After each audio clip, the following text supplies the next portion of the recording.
Prince William has long been a vociferous critic of the contemporary ivory trade. Camilla will use an ivory sceptre during the king's coronation, which risks sparking an environmental backlash and a rebuke from her son-in-law. There had been speculation that she would not hold the Queen Consort's rod with dove, given the Prince of Wales has long been a vociferous critic of the contemporary ivory trade.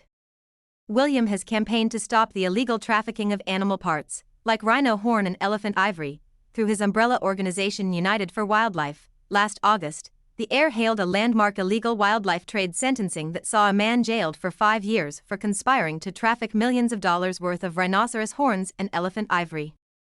He has been a vocal supporter of ending the illegal wildlife trade for years and has been a patron of the conservation charity Thannk Trust since 2005. It was previously reported that William wants all ivory in the royal collection at Buckingham Palace to be removed and destroyed. Leading primatologist Dr. Jane Goodall said William had told her he would like to see all the ivory owned by Buckingham Palace destroyed. Britain is at the forefront of global conservation efforts after the Ivory Act 2018 brought in, from June 6 last year, a near-total ban on the dealing of items containing elephant ivory. But Buckingham Palace appears unfazed by the use of the ivory staff at the coronation and suggested use of such material was inevitable given the age of the regalia.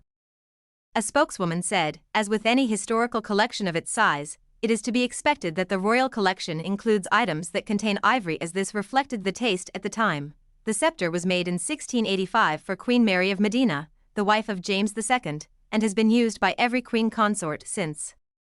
It is formed from 3 sections of ivory and is just over 3 foot long. The piece is said to symbolize equity and mercy, and the dove, with its folded wings, represents the Holy Spirit and is very similar to the king's sceptre. Using the controversial ivory staff also proves counterintuitive to the king's bid to modernize and shy away from contentious issues. In February, it was announced that Camilla will wear a recycled crown for the coronation that will not feature the highly disputed Koh-i-Noor diamond.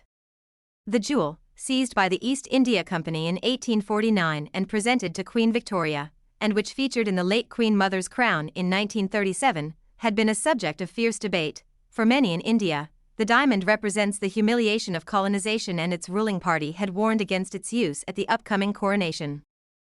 Prime Minister Narendra Modi said choosing to wear the Koh-i-Noor would bring back painful memories of the colonial past, but the palace has played it safe and Camilla will wear a different crown that does not feature the controversial jewel. Instead, Camilla will become the first queen consort to reuse a crown since the 18th century. Several modifications are being made ahead of the service on May 6.